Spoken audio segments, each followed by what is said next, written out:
ప్రతి మనిషి యొక్క జీవితం తను సంచితం చేసుకుని ఉన్న కర్మల మీద ఆధారపడి నిర్మితమవుతుంది. అంతేగాని ఏ గ్రహాల ప్రభావం చేత లేదా నక్షత్రాల ప్రభావం చేత మనిషి జీవితం ఆధారపడి లేదు. ఈ ఎలా అనేది నేను వివరించడానికి ప్రయత్నం చేస్తాను. తను పూర్వజన్మలో ప్రతి మనిషి తన పూర్వజన్మలో చనిపోయే సమయానికి, మరణించే సమయానికి ఏమైతే కర్మలన్నీ మూటగొట్టుకొని ఉన్నాడో ఆ కర్మలతో శరీరాన్ని వదిలేసి వెళ్తాడు.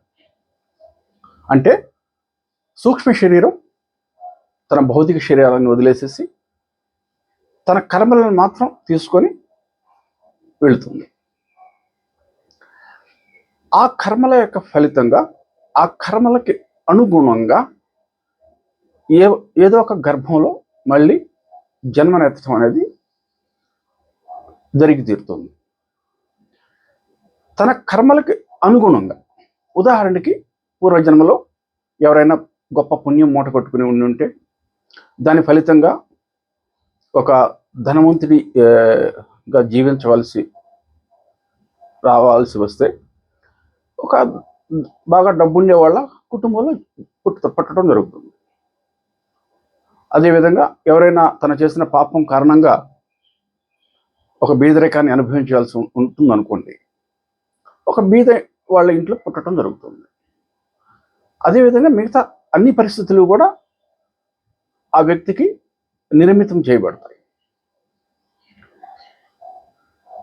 ఒకవేళ అతను ఏదైనా మానసిక రోగిగా పుట్టవలసి ఉంటే మానసిక రోగాలతో పుట్టడం జరుగుతుంది. మీకు తెలిసిన విషయమే, ఇంతకుముందు నేను కోశాల గురించి వివరించినప్పుడు మనిషికి వ్యక్తిగత స్థాయిలో ప్రపంచం అనేది ఎలా నిర్మితం అవుతుందనేది చెప్పాను. మొట్టమొదటిసారిగా తన యొక్క కర్మలే మనిషికి ఎలాంటి బుద్ధిని ప్రసాదించాలి వచ్చే జన్మలో అనేది జరుగుతుంది కర్మలను బట్టి. అందుకే కొంతమంది బాగా తెలివితో ఉంటారు, కొంతమంది మందబుద్ధితో పుడతారు, కొంతమంది ఏదన్నా బుద్ధికి సంబంధించిన రోగంతో పుడతారు. అలాగే మనిషి యొక్క అహంకారం కూడా విజ్ఞానమయ కోశంలో ఉంటుంది కాబట్టి కొంతమంది కోపిష్టిగా పుడతారు, లేదా అహంకారం మరి ఎక్కువగా ఉన్న వాళ్ళగా పుడతారు, లేదా కొంతమంది చాలా వినమ్రత కలిగిన వాళ్ళగా కూడా పుడుతుంటారు. అలాగే మనోమయ కోశానికి వచ్చినప్పుడు కొంతమంది కోపం గల వాళ్ళుగా పుట్టడం జరుగుతుంది, కొంతమంది దయగల వాళ్ళుగా పుట్టడం జరుగుతుంది, మొదలైనవి. మీకు తెలిసిన విషయమే, 9 రకాల భావోద్వేగాలు అనేవి ఉంటాయి ప్రతి మనిషికి. ఏదో ఒక భావోద్వేగం కొంతమందిలో ఎక్కువగా ఉంటుంది. కొంతమంది హింస చేసే వాళ్ళగా పుట్టడం జరుగుతుంది. అలాగే సంకల్పం, వికల్పం చేసేది కూడా మనోమయ కోశంలో. కొంతమంది చాలా బలమైన సంకల్పం చేయగలుగుతారు. వీటన్నిటికీ కూడా కారణం ఎక్కడుంది? వెనక తను మూటగట్టుకు వచ్చిన కర్మలు ఆధారపడి ఉంది.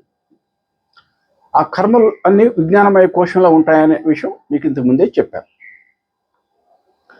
సో మనిషి జన్మనెత్తేటప్పుడు తను చేసుకున్న కర్మల ఆధారంగా తనకి సరి సమానమైనటువంటి బుద్ధి ప్రసాదించబడుతుంది. అలాగే అతని అహం అని కూడా దానికి అనుగుణంగానే ఉంటుంది. అదేవిధంగా అతని యొక్క మనస్సు తన కర్మలను బట్టే ఉంటుందన్నమాట. అదేవిధంగా భౌతిక శరీరం కూడా ఆ కర్మలకి బట్టి ఉంటుంది. కొంతమంది చాలా బలమైన శరీరంతో పుట్టడం జరుగుతుంది, కొంతమంది చాలా బలహీనమైన శరీరంతో పుట్టడం జరుగుతుంది, కొంతమంది పుట్టుకతోనే గుడ్డివాళ్ళుగా పుడతారు, లేదా పుట్టుకతోనే మూగవాళ్ళుగా పుడతారు, చెవిటి వాళ్ళుగా పుడతారు, ఇది ప్రతిదీ కూడా తన యొక్క చేసుకున్న కర్మని బట్టే మనిషికి శరీరం అనేది లభ్యమవుతుంది నెక్స్ట్ వచ్చే జన్మలో. ఈ శరీరం కాకుండా ప్రతి మనిషి కూడా ఎలాంటి తల్లిదండ్రులకు పడుతున్నారు, ఎలాంటి కుటుంబంలో జన్మనెత్తడం జరుగుతుంది, ఎలాంటి తోబుట్టువుల మధ్య పుట్టబోతున్నాడు, ఎలాంటి స్నేహితులు అతనికి జీవితంలో కలగబోతున్నారు, అలాగే ఎలాంటి బంధువులు, ఎలాంటి సమాజంలో పుట్టబోతున్నాడు, ఇది అంతా కూడా తన కర్మల యొక్క పూర్వజన్మలో తను చనిపోయే నాటికి తను మూట కట్టుకుని ఉన్న కర్మలను బట్టి అతనికి వ్యక్తిగత స్థాయిలో మరు జన్మలో తన ప్రపంచం సృష్టించబడుతుంది, వ్యక్తిగత ప్రపంచం. అది మీరు అర్థం చేసుకోవాల్సింది. అంతేగాని ఏ గ్రహాలని పుట్టినప్పుడు ప్రతి మనిషి భూమి మీద పుట్టినప్పుడు ఆ సమయంలో గ్రహాలన్నీ ఎక్కడో ఒక దగ్గర ఉంటాయి. అలాగే నక్షత్ర వ్యవస్థ కూడా ఎక్కడో ఒక దగ్గర ఉంటుంది. ఎక్కడైతే పుడతాడో ఆ పుట్టిన సమయానికి తూర్పు దిక్కున ఏ రాశి ఉదయిస్తుందో దానిని మనం లగ్నం అంటుంటాం జ్యోతిశాస్త్ర ప్రకారం. ఏదో ఒకటి రాశి ఉదయిస్తుంటుంది ఆ సమయానికి. అంతేగాని ఇది అంతా యాదృచ్ఛికం. గ్రహాలు నక్షత్రాలు అనేవి ఉండటం అనేది యాదృచ్ఛికం. అది అయితే అందరూ అడిగే ప్రశ్న ఏమిటంటే, మరి ఇంత పెద్ద జ్యోతిశాస్త్రం ఉంది, వేల సంవత్సరాల నుంచి జ్యోతిష్యులు ఎంతోమంది ఎన్నో విషయాలు ముందే ఊహించి చెప్పగలిగారు అని అంటుంటారు. దీనికి నేను చెప్పే సమాధానం ఏమిటంటే, జ్యోతిశాస్త్రం అనేది కొన్ని వేల సంవత్సరాల నుంచి ఎప్పటి నుంచో మన ఋషుల కాలం నుంచే దాని అంటే కొన్ని వేల సంవత్సరాల నుంచి గమనించి గ్రహాలన్నీ నక్షత్ర వ్యవస్థలని గమనించి ఒక రకమైనటువంటి శాస్త్రం అనండి, లేదా ఒక కళ అనండి, లేదా మరో పేరు ఏదైనా పెట్టండి, దాన్ని నిర్మాణం చేశారు. కొంతమంది చాలా కరెక్ట్గానే చెప్పగలుగుతారు, కొంతమంది తప్పుపోవటం కూడా జరుగుతుంటుంది. ఇది అంతవరకే. ఇది ఒక కళ లాంటిది లేదా ఒక శాస్త్రం లాంటిది, కానీ అంటే భౌతిక ప్రపంచానికి చెందినటువంటి శాస్త్రం లాంటిది. దీనికి వాస్తవికత అనేది లేదు. వాస్తవికత అనేది మనిషి యొక్క కర్మను బట్టి ఉంటుంది. ఉదాహరణకి ఒక వ్యక్తి పుట్టినప్పుడు 7వ ఇంట్లో శని భగవానుడు ఉన్నప్పుడు అతని పెళ్ళి అనేది చెడిపోవటం జరుగుతుంది అని రాసి పెట్టి ఉంటుంది అనుకోండి, జ్యోతిశాస్త్రం చెప్తుంది. అతని కర్మను బట్టి పెళ్లి చెడిపోవలసి ఉంది. అక్కడ పూర్వ జన్మలో తను చేసుకున్న కర్మను బట్టి అతని ఈ జన్మలో పెళ్ళి అనేది రాసి పెట్టలేదు. అది ఆ విధిరాత బహిర్గతం అవటానికి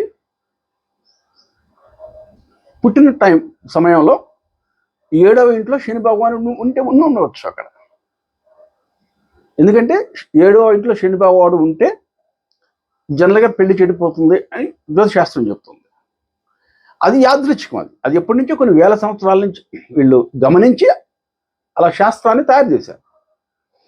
అంతేగాని వాస్తవంగా శని భగవానుడు వచ్చి మీ పెళ్లి చెడగొట్టడం లేదు, ఏ మనిషి మీద ప్రభావం చూపించడం లేదు పెళ్లి చెడగొట్టడానికి. 7వ ఇంట్లో ఉన్నారు కాబట్టి మీరు పుట్టినప్పుడు అది మీ కర్మ ప్రకారం జరుగుతుంది అక్కడ. అదేవిధంగా మిగతా గ్రహాలు ఏ రాశిలో ఉన్నా కూడా, ఏ నక్షత్రాల్లో అతను పుట్టడం జరిగినా కూడా అవేవి మనిషి యొక్క జీవితం మీద ప్రభావం చూపించడం లేదు. గుర్తుపెట్టుకోండి, మనిషిలో విరాజమానమై ఉన్నది ఆత్మ. అది స్వయంగా పరమాత్మతో సమానమైంది. దానికి ఏ శక్తి బయట నుంచి వచ్చి దాని మీద ప్రభావం చూపించలేదు. ఏం జరిగినా లోపల జరగాల్సిందే. అయితే దీనికి పద్ధతులు ఉన్నాయి. ఇంతకుముందు నేను వీడియోలో చెప్పినట్టు శక్తి జాగృతం అయినప్పుడు, శక్తి అంతర్ముఖం అయినప్పుడు కర్మలు కాలిపోవటం మొదలవుతుంది. కర్మలు కాలేకుంది బాహ్య జగత్తులో తన యొక్క జీవితం మీద ప్రభావం పడుతుంది. అది అసలైన పద్ధతి. అంతేగాని బయట నుంచి ఏ ప్రభావితం చూపించడం లేదు. ఇక్కడ కొంతమంది అడుగుతుంటారు, మరి ఎన్నో రకాల జ్యోతిషులు జ్యోతిష పండితులు చెప్తుంటారు కదా, కొన్ని ఏమైనా చేసుకుంటే మనం ఒక ప్రభావం నుంచి తప్పించుకోవచ్చు అని చెప్తుంటారు కదా, రకరకాల ప్రక్రియలు, అది చేయమని ఇది చేయమని చెప్తుంటుంటారు. ఇవి ఎలా ఉంటుందంటే, మీకు ఏదైనా జబ్బు చేసింది అనుకోండి, బాగా శరీరం మీద ఏదో పెద్ద గాయమైంది, దాని మీద చల్లంగా ఉండటానికి, బాధ నుంచి కొంచెం తాత్కాలికంగా ఉపశమనం పొందడానికి రాసే ఆయింట్మెంట్ లాంటిది అనమాట. అంతకుమించి జబ్బు ఎలా తగ్గుతుంది? లోపల ఉన్న ఏదైతే ఇన్ఫెక్షన్ ఉందో శరీరం లోపల, అది క్షీణించబడాలి. దానికోసం డాక్టర్ దగ్గరికి పోవాలి, ఏదైనా యాంటీబయాటిక్ మందు తీసుకోవాలి. లోపల ఉన్న ఇన్ఫెక్షన్ చనిపోతే కానీ బయట గాయం మానదు. అంతేగాని పైన గాయం మీద మీరు ఎన్ని మందులు రాసి అంత బ్యాండేజ్ కట్టినా కూడా ఎలా ప్రయోజనం ఉంటుంది? మరొక ఎగ్జాంపుల్ ఇస్తాను. ఒక అడవి ఉందనుకోండి, ఒక అడవి లాంటి చెట్లు చేమలు ఉన్నాయి, ముళ్ళ పొదలు. మీరు ఏదో ఉపయోగించుకోవాలి భూమిని అనుకొని దాన్ని క్లీన్ చేసుకుందాం అనుకుంటారు. దాన్ని కింద భూమిలో నుంచి దాన్ని కూకటి వేళ్లతో పెకలించాలి, కానీ పైపైన మీరు దాన్ని కట్ చేసేసి వస్తే మళ్ళీ పెరుగుతాయి. వేళ్లలో నుంచి మళ్ళీ పెరుగుతూ ఉంటాయి చెట్టు. సో కింద ఈ వేలు అసలు వేళ్ళనే తగ్గొడితే చెట్టు దానికి అదే ఎండిపోతుంది. అదేవిధంగా ప్రతి మనిషి యొక్క భవిష్యత్తు విధిరాత తను చేసుకున్న కర్మలను బట్టి ఆధారపడి ఉంది. ఆ కర్మలను ప్రక్షాళనం అయితే కానీ మనిషి జీవితం ప్రభావితం కాదు. ఇది బాగా గుర్తుపెట్టుకోండి. మిగతాది చేసుకోవడానికి ఎంతోమంది ఏదో చెప్తుంటారు, రత్నాలు వజ్రాలు ధరించమంటుంటారు, లేదా ఇంకేయో జ్యోతిష్ శాస్త్రంలో ఎన్నో పరిష్కారాలు అవి చెప్తూ ఉంటుంటారు. ఇవంతా మాయ యొక్క అంతర్భాగమే అవుతాయి.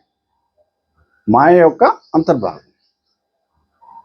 దీనివల్ల ప్రతి మనిషికి ఒక రకమైన బానిసత్వం కూడా ఏర్పడే ప్రమాదం ఉంది. ప్రతిదానికి జ్యోతిశాస్త్రం మీద ఆధారపడటం, తనకి ఏ సమస్య వచ్చినా జ్యోతిశాస్త్రం మీద ఆధారపడటం, ఏయో పరిష్కారాలు దొరుకుతాయని ఆశించటం, దీని ప్రమాదం అన్నమాట. దీని నుంచి జాగ్రత్తగా ఉండాలి. ఎక్కువగా మనం ఆధారపడినప్పుడు ఈ విధంగా ఒకదానికి బానిస అయిపోతాం. వాస్తవానికి మనిషి యొక్క కర్మ ఆధారంగానే ప్రతిదీ జరుగుతుంది. ఆ కర్మ నుంచి బయటపడడానికి యోగ మార్గంలో ఉన్నాయి, పద్ధతులు ఉన్నాయి.